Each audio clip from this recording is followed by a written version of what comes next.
जय श्री राम। रामायण से इंसान का जीवन में बहुत कुछ बदलाव होता है। रामायण से हम लोग बहुत कुछ सीखते हैं।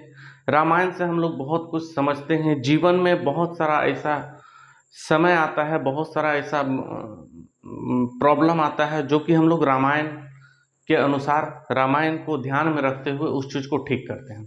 देखिए, पारिवारिक संबंध हो या सामाजिक हो या फिर अ, काम के प्रति हो, जिस भी प्रति प्रॉब्लम आता है, हम लोग उसका सॉल्यूशन रामायण या महाभारत या गीता में ढूंढने का कोशिश करते हैं। और यही सब में सब चीज़ का सॉल्यूशन है। जीवन में जो भी समस्या है, जीवन में जो भी प्रॉब्लम आती है, या फिर आप जहाँ फंस सकते हैं, जहाँ आपको प्रॉब्लम आ सकता है, जहाँ आपको जिस चीज़ का अनुभव नहीं होगा, ये सारा ज्ञान महाभारत, भागवत गीता और रामायण में है। तो रामायण और भागवत गीता जो इंसान एक बार देख लेगा, पढ़ लेगा, उसको और जीवन में कोई कठिनाई आएगा नहीं। और कठिनाई कठिनाई अगर आता भी है तो उसका सॉल्यूशन वो आराम से कर पाएंगे, क्योंकि धरती पर कोई ऐसा प्रश्न नहीं है जिसका उत्तर रामायण और भागवत गीता में नहीं दिया हुआ है।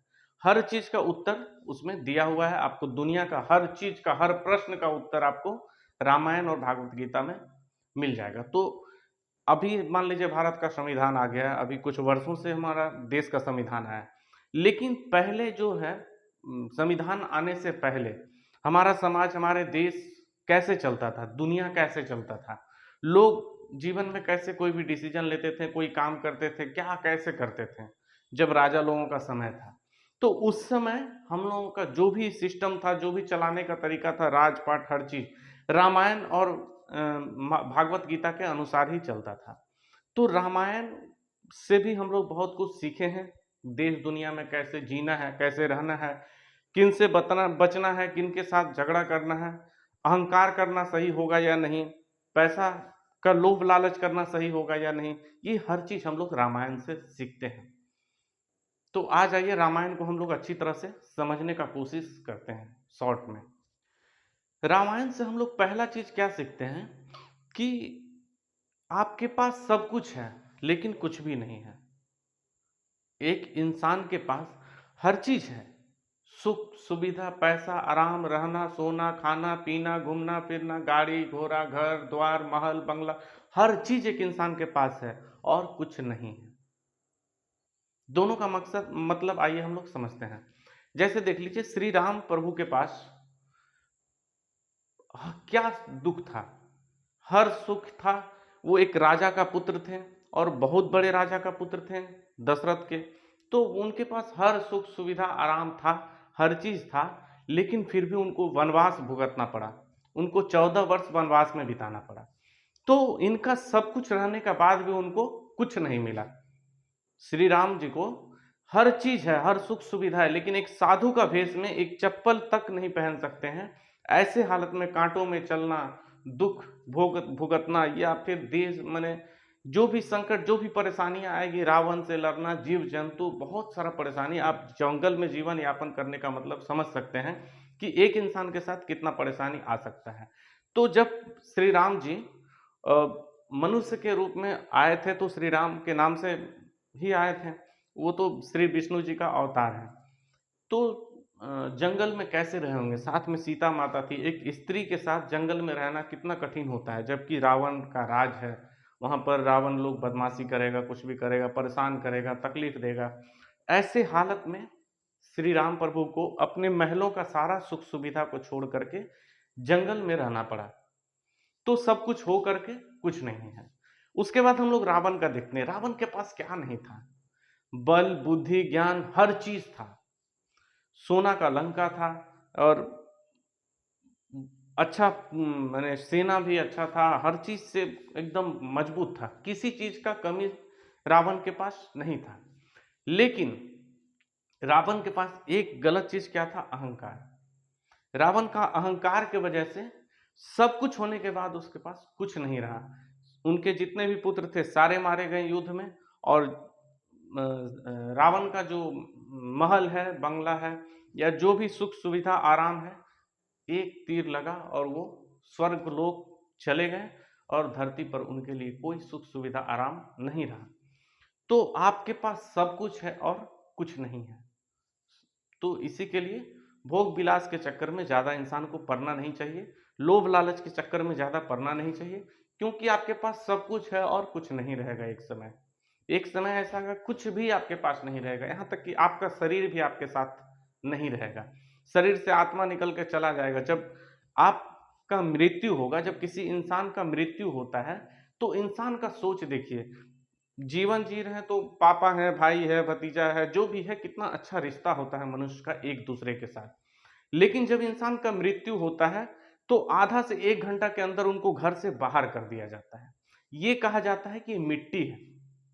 देखिए इंसान का सोच कैसा होता है, वही आपके पापा, भाई, भतीजा जो भी थे, और पल भर में वो एक मिट्टी बन गए। किसी का डेथ होने के बाद उनको एक मिट्टी का नाम दे दिया जाता है और उनको घर के छावनी से बाहर कर दिया जाता है। एक पलंग से या बिछावन से, अच्छे बिछावन से उतार करके नीचे एक चादर बिछा करके या बिचाली बिछा करके नीचे में सुला दिया जाता है। ये संसार का माया है।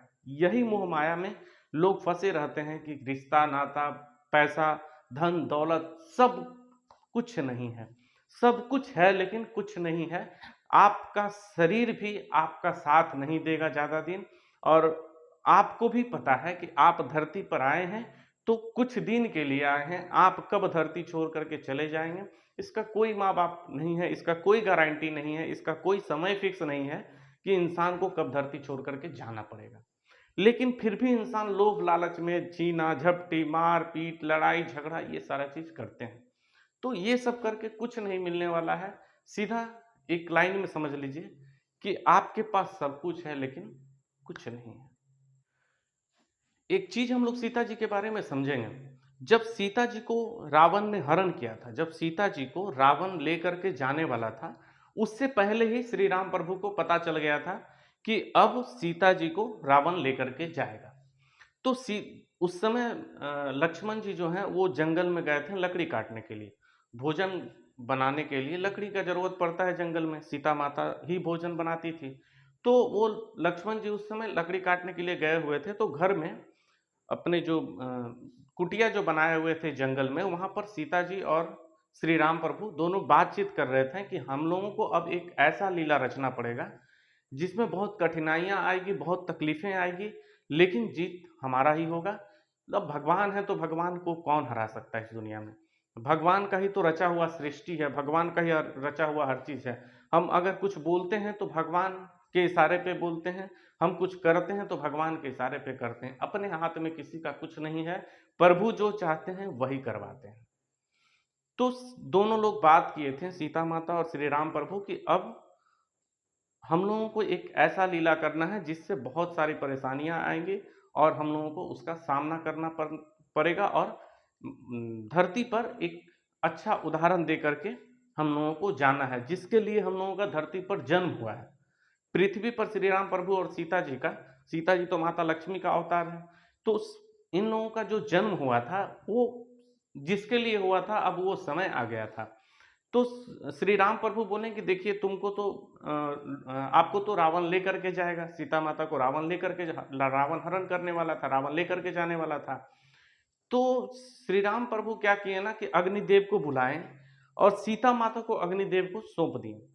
तो सीता माता का जो ओरिजिनल शरीर है, ओरिजिनल जो शरीर है, वो अग्निदेव के पास चला गया। अग्निदेव की सुरक्षा में सीता माता थी, और यहाँ पर जो सीता माता है वो उनका परछाई है। सीता माता का परछाई श्री राम प्रभु जी के साथ थे, जिसका हरण रावण किया था। लेकिन ओरिजिनल जो सीता माता थी वो अग्निदेव के पास चली गई, अग्निदेव के सुरक्षा में थी। जो अंतकाल में जब युद्ध समाप्त होता है तो लोग बोलते हैं कि सीता माता को अग्नि परीक्षा देना पड़ा, श्री राम प्रभु उसके बाद एक्सेप्ट किए हैं अपने पास। तो ऐसा नहीं है। देखिए हम पब्लिक को दिखाने के लिए वो सही था, पब्लिक को एक उदाहरण दे रहे थे, दिखा रहे थे कि यही सच है, ऐसे ही होता है।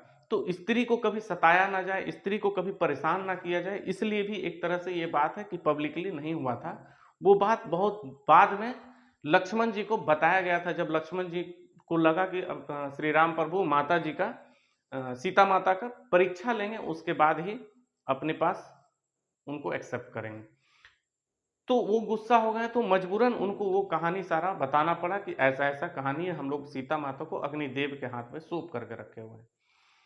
अब क्या है कि जब पूरा पब्लिक का भीड़ था वहां, सीता माता लंका में ही, सीता माता जब आई श्री राम प्रभु के पास, तो वो बोले रुकने के लिए, जब डोली से उतरी तो उनको बोले रुकने के लिए, रुकिए। फिर लक्ष्मण जी आग जलाए, फिर आग में सीता माता आई, उसको पार करके ही इधर आई। तो जब अग्निदेव वहां पर प्रकट किए, अग्निदेव को जब प्रकट किया गया लक्ष्मण जी के द्वारा, तो उसमें से उनको अग्निदेव भी निकले और साथ में सीता माता भी निकली, और अग्निदेव सीता माता को श्री राम प्रभु को सौंप दिए और अग्निदेव चले गए।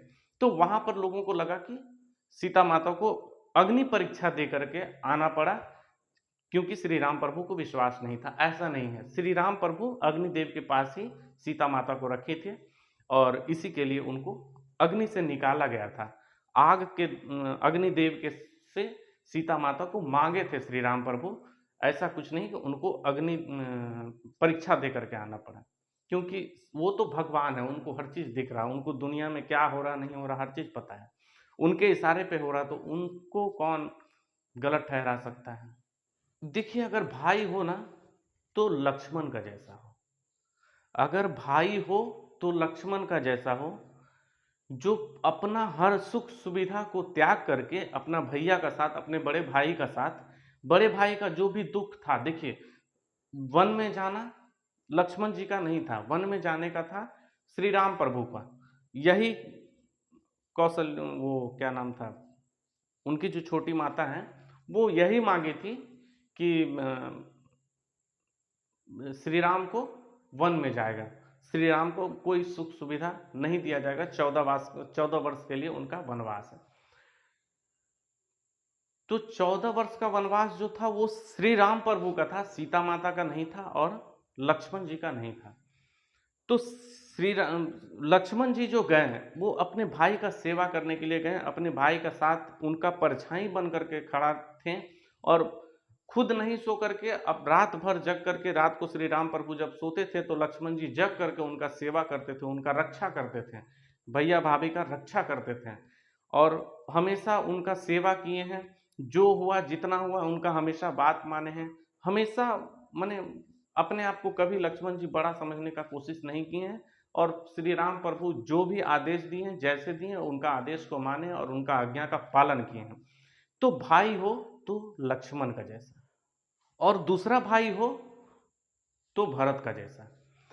अब भरत जी का क्या कहानी था कि उनकी जो माता है, वो जब भरत जी जब बाहर कहीं गए हुए थे, दूसरे अपने ननिहाल में थे, जब वो ननिहाल में थे तो इनके यहाँ पर श्री राम प्रभु का क्या था कि उनका राज्य अभिषेक होने वाला था कल सुबह। तो आज रात में इनकी जो भरत की जो माँ है, वो एक लीला रची और उनको भड़काया गया, उनके साथ जो नौकरानी थी वो भड़काई थी कि ऐसा ऐसा है कि श्री राम प्रभु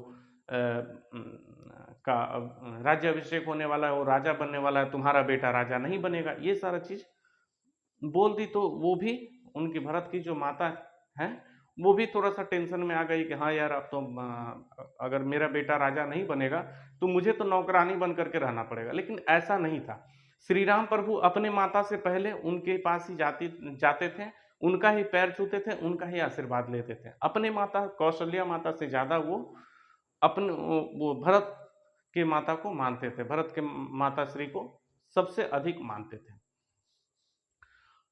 अब जो है, भरत जब अपने घर आए तो देखें कि पिता का मृत्यु हो गया है, सब जगह सुनसान है, जिस रास्ते से आ रहे हैं उसमें उनका जय जयकार नहीं हो रहा है, लोग उनको अपशब्द बोल रहे हैं, उल्टे पुल्टे बोल रहे हैं, गलत तरीके से देख रहे हैं, नजर हटा ले रहे हैं। ऐसा वो देख करके उनको लगा कि कुछ ना कुछ तो है। जब वो घर आए तो उनको सारा कहानी पता चला कि श्री राम प्रभु वन में है, पिताश्री स्वर्गलोक को पधार गए हैं और माताएं विधवा हो गई हैं। तो वहां से उनको बहुत रोए और बहुत टेंशन हुआ। तो वहां पर सारा जो विधिवत अपने पिता के लिए जो विधि करना था, जो भी नियम था, वो सारा चीज करने के बाद गुरुजी उनको बोले कि तुम्हारा राज्याभिषेक होगा, तुम यहाँ का राजा हो। तो वो बोले कि भरत जी बोले कि हम तो राजा नहीं बनेंगे, जब हमारे बड़े भैया हैं ज्येष्ठ भ्राता हैं तो वो यहाँ का राजा बनेंगे, हम तो नहीं बनेंगे। तो बोले वो तो वन में है, बोले कि हम वन से उनको बुला करके लाएंगे। तो वो पूरा तैयारी कर लिए, प्रजा लोगों को में हल्ला करवा दिए कि जिनको भी वन जाना है चलें हमारे साथ, हम लोग श्री राम प्रभु को, आपका राजा को लेकर के आएंगे और वापिस यहाँ सिंहासन में बैठाएंगे, उनका राज्याभिषेक करेंगे।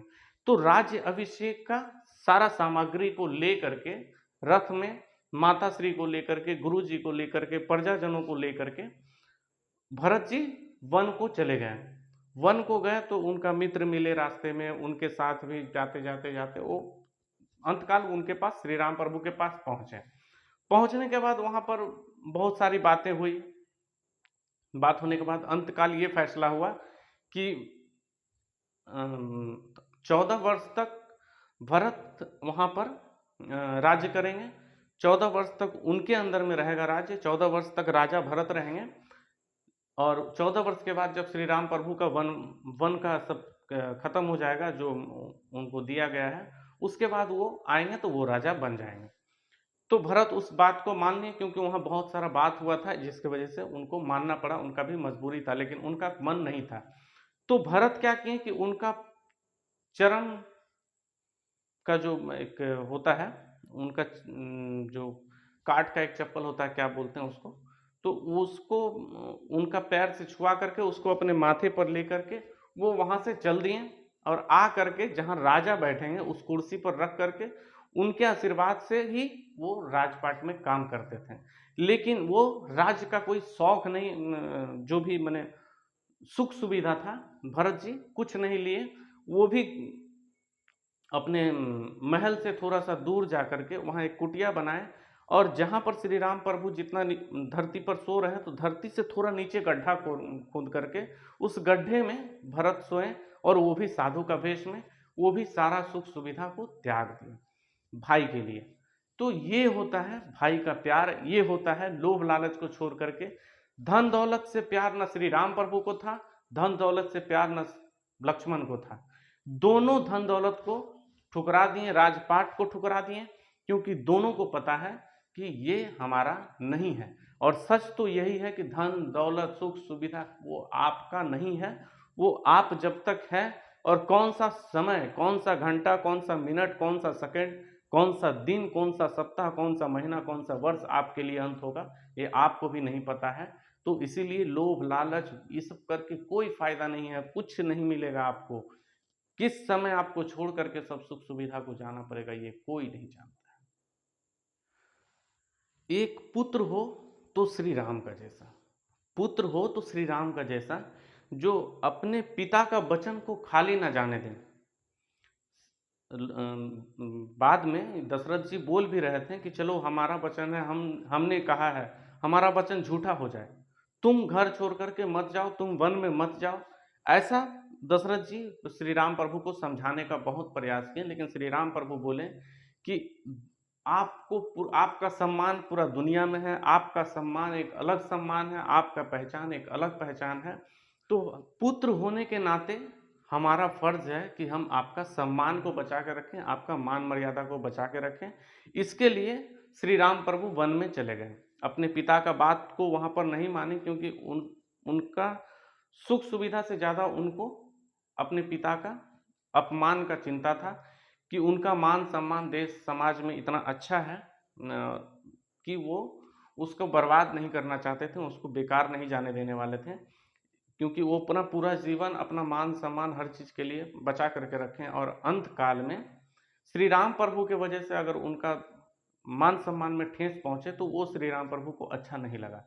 इसीलिए श्री राम प्रभु कहें कि पिताश्री मैं आपका मान को रखूंगा, आपका सम्मान को रखूंगा, मैं वन में जाऊंगा, मुझे कोई दिक्कत नहीं है, आप आशीर्वाद दीजिए। और पिता हो तो दशरथ का जैसा, दशरथ जी का जैसा पिता हो। श्री राम प्रभु को उतना समझाने के बाद, उतना कुछ करने के बाद भी श्री राम प्रभु नहीं माने उनका बात। तो जब चले गए श्री राम प्रभु तो टेंशन में सोच करके, इतना टेंशन हो गया, इतना उनको सोच हो गया, इतना पछतावा हो गया, इतना सब कुछ रोए, इतना बिलखे, इतना परेशान हुए वही श्री राम प्रभु के लिए, कि उनका प्राण तक निकल गया। वाह रे प्यार, ये होता है पुत्र और पिता का प्यार। ऐसा होना चाहिए। देखिए, जीवन में कभी अपनों को अपने से अलग नहीं करना चाहिए। जीवन में कभी भी अपना जो अपना भाई है या अपना चाचा है, भतीजा है, जो भी है आपके रिलेशन में, आपके परिवार के, कभी अपनों को अपने से अलग मत करिए। नहीं तो विभीषण का जैसा श्री राम प्रभु विभीषण का जैसा हो जाएगा जैसे लंका का हाल हुआ था। एक विभीषण को वो श्री राम का तारीफ करते थे, श्री राम का पूजा करते थे, श्री राम का भक्ति करते थे और हमेशा सच का साथ देते थे और जो सच जो न्याय था उसके पक्ष में बोलते थे। इसी के लिए रावण को अच्छा नहीं लगा, तो रावण ने उन्हें अपने महल से निकाल दिया। जब रावण अपने महल से निकाल दिया तो वो फिर चले गए श्री राम प्रभु के पास। अब श्री राम प्रभु क्या है कि उनको अपने पास बुलाएं और अपने बराबर के आसन में बैठाएं और उनको बोले कि आप लंकेश्वर हैं। उन्हें लंका का राजा उसी समय बना दिया गया। विभीषण जी को लंका का राजा श्री राम प्रभु उसी समय बना दिए। लेकिन वो विभीषण जी पूछ रहे लंका का राजा तो रावण है, हम कैसे हो सकते हैं? बोले कि अब बहुत जल्दी आप ही वहां का राजा बनने वाले हैं। तो लंका का जो भी कर्म कांड था, लंका के बारे में बताना, कौन कैसा है, किसके पास कौन सा सैनिक के पास कितना ताकत है, लंका का बारे में रावण का मृत्यु का भी कारण एक तरह से माना जाए तो विभीषण ही थे। लंका का विध्वंस होने का कारण भी लक्ष्मण ये सॉरी विभीषण जी ही थे। विभीषण जी लंका के बारे में हर एक चीज को क्लियर कर दिए, सारा चीज को बता दिए श्री राम प्रभु को, उनके सैनिकों को, जिसके वजह से इनको युद्ध करने में सुविधा हुआ। श्री राम प्रभु को युद्ध करने में सुविधा हुआ और ये युद्ध को बहुत आसानी से जीत गए। ये तो चलिए एक दुनिया को दिखाने के लिए एक कहानी था, लेकिन सच्चाई तो ये है कि श्री राम प्रभु को सब पता है कहाँ क्या है। उसके बाद हनुमान जी को सारा चीज पता था कहाँ क्या है, क्योंकि दोनों भगवान के ही अवतार थे। अब एक समाज को अच्छे रखने के लिए, समाज को जोड़ करके रखने के लिए विभीषण जी का एक यहाँ पर लीला किया गया है कि समाज में से अगर एक किसी को अलग कर देंगे, हटा देंगे, तो हो सकता है कल आपका पूरा परिवार को जड़ से खत्म कर दे और वो वहां का राजा बन जाए। आपका संसार, दुनिया ही खत्म कर देगा, सारा चीज खत्म कर देगा और आपका धन दौलत सारा उसको मिल जाएगा जिसको आप घर से लात मार करके भगाएं। तो कभी अपने परिवार को टूटने नहीं देना चाहिए। हमेशा कोशिश करें कि अपने परिवार को जोड़ करके रखें, अपने समाज को जोड़ करके रखें। देखिए, रामायण में बहुत सारा ऐसा उदाहरण है जिससे हम लोग बहुत कुछ सीखते हैं। समाज में कैसे रहना है, परिवार में कैसे रहना है, भाइयों के साथ कैसे रहना है, पिता के साथ कैसे रहना है, ये सारा चीज हम लोग रामायण से सीखते हैं। तो कुंभकर्ण जो है उनको हर चीज पता था कि श्री राम प्रभु कौन है और सीता माता कौन है। वो रावण को समझाने का बहुत प्रयास किए कि वो भगवान है, वो विष्णु का अवतार है, उनसे पंगा मत लो, उनसे मत लगो, उनसे युद्ध मत करो, कभी नहीं जीत पाओगे। लेकिन रावण का जो अहंकार था वो उसको भी ले बीता। वो कुंभकर्ण को बोले कि तुमको श्री राम के पास जाना है या फिर मेरे साथ रहना है। तो ये बोले कि हम तो पहले भाई का शान देखेंगे, मुझे पहले भाई का शान बचाना है, भाई का इज्जत बचाना, भाई का सम्मान बचाना है। लेकिन मैं फिर भी आपको बता रहा हूं कि आप सीता माता को श्री राम प्रभु के शरण में लेकर के चले जाएंगे तो वो आपको माफ कर देंगे, वो भगवान है। लेकिन रावण किसी का नहीं सुना, उनके घर में हर कोई समझाए लेकिन वो किसी का बात नहीं सुने। तो कुंभकर्ण बोले ठीक है, जब आपका ऐसा ही इच्छा है कि युद्ध हो और हम भी जाकर के युद्ध करें तो हम बिल्कुल करेंगे, भले ही हमारा प्राण क्यों ना चला जाए। अगर प्राण जाएगा भी तो प्रभु का श्री चरण में जाएगा और प्रभु का हाथ से अगर मारे जाएंगे तो इससे अच्छा और क्या हो सकता है। तो कुंभकर्ण श्री राम प्रभु से गए युद्ध करने के लिए। वहां पर थोड़ा सा युद्ध भी हुआ, सब कुछ हुआ। उसके बाद श्री राम प्रभु एक तीर मारे और उनका स्वर्गवास हो गया। तो कुंभकर्ण का जैसा भी भाई होना चाहिए, जो भाई के लिए अपना जान दे दिए, भाई के लिए अपना प्राण निछावर कर दिए कि भाई का मान सम्मान नहीं जाना चाहिए, बस भाई का मान सम्मान बचा होना चाहिए। इसके लिए कुंभकर्ण अपना प्राण निछावर कर दिए, जबकि वो सारा चीज जानते थे कि श्री राम प्रभु से बचना मुश्किल है, उनसे युद्ध करना किसी का बस का बात नहीं है इस धरती पर। रावण के पास इतना ज्यादा अहंकार था, रावण इतना ज्यादा अहंकारी था। देखिए जितना उसके पास ज्ञान था, जितना धन दौलत था, एक्चुअली होता क्या है ना, जिस लोगों के पास धन दौलत ज्ञान हर चीज बहुत ज्यादा हो जाता है, जरूरत से ज्यादा हो जाता है, औकात से ज्यादा हो जाता है, तो उसके पास अहंकार आ जाता है, घमंड आ जाता है। और वही अहंकार वही घमंड उसका धन दौलत के साथ उसको भी ले बीतता है। तो कभी भी धन दौलत कमाने के बाद अहंकार नहीं करना चाहिए इंसान को, चाहे कोई भी हो, रावण हो या इंसान हो, फर्क नहीं है। कोई भी अहंकार करेगा तो उसका जड़ से हर चीज मिट जाएगा, यहाँ तक कि पूरा परिवार मिट जाएगा, पूरा धन दौलत सब मिट्टी में मिल जाएगा अगर आप अहंकार करेंगे। तो रावण का अहंकार ही रावण को ले बीता था। तो घर में जितने भी बड़े बुजुर्ग थे, उनका नाना थे और माता श्री थी, सब लोग रावण को समझाने का बहुत कोशिश किए, सब लोग रावण को समझाएं, लेकिन रावण किसी का सुनने को तैयार नहीं था। वो किसी का बात नहीं माना, बोला नहीं मुझे राम के साथ युद्ध करना है, मैं पीठ दिखा करके नहीं भागूंगा, मुझे युद्ध करना है, मुझे युद्ध में जीतना है। जबकि कहीं ना कहीं रावण को भी पता था कि श्री राम से युद्ध करना उसके बस की बात नहीं है, वो जीतेंगे नहीं। क्योंकि युद्ध में एक बार रावण को परास्त भी होकर के आना पड़ा। श्री राम प्रभु एक बार उसको ऐसा किए थे कि निहत्था कर दिए थे, और वहां से खाली पैर पैदल चल करके वापस अपने भवन में आना पड़ा रावण को। तो ऐसा कंडीशन, ये सब चीज होने का बाद भी श्री राम प्रभु से युद्ध करने के लिए रावण दोबारा गया। और जब युद्ध करने के लिए गया तो युद्ध हुआ, बहुत भयानक युद्ध हुआ, बहुत अच्छा युद्ध हुआ। उस समय देवी देवताओं का भी श्री राम प्रभु को बहुत सहयोग मिला, रथ मिला, हर चीज उनको मिला। ब्रह्मा जी का बनाया हुआ जो रथ था वो भी श्री राम प्रभु को मिला युद्ध करने के लिए। तो ये सारा चीज देवताओं से भी सारा सुविधा मिला, और उनके पास खुद ही सब कुछ था। और ऋषि अगस्त ऋषि मुनि जो थे वो भी सारा चीज दे दिए थे, जिससे रावण का मृत्यु हो सकता है। तो इस तरीके से युद्ध हुआ। और वहां पर देखिए समाज में दिखाने के लिए विभीषण जी को यूज किया गया है। विभीषण जी गए और श्री राम प्रभु को बताएं कि उसका नाभि में मारिए, नाभि में अमृत है, अगर वो अमृत खत्म हो जाएगा तो रावण मर जाएगा। तो वैसा ही हुआ, श्री राम प्रभु वही किए और रावण को मार गिराए। तो युद्ध हुआ, रावण का मृत्यु हुआ, रावण का जितना पुत्र था सब खत्म हो गया, सिर्फ पत्नी बची, बाकी सब तो खत्म हो गया। अब रावण ही मर गया तो बल बुद्धि विद्या लेकर के क्या करेंगे, सब खत्म, शरीर ही नहीं रहा, कुछ नहीं है। उसके बाद महल जो है, सोना का महल, सोना का हर सुख सुविधा आराम जो अब रावण बनाया था सब खत्म हो गया, सब मिट्टी में मिल गया। सबका सुख अब किसको मिलेगा, विभीषण जी को, क्योंकि आप विभीषण जी को लात मार के घर से भगाए थे। तो जब अपनों को घर से निकालेंगे, अपनों को बाहर भगाएंगे, तो एक दिन हो सकता है वह आपके लिए जहर का पुड़िया बन के आ जाए, हो सकता है आपका मृत्यु का कारण बन जाए। श्री राम प्रभु यही दिखाने का कोशिश किए थे, रामायण में यही दिखाने का कोशिश किया गया था।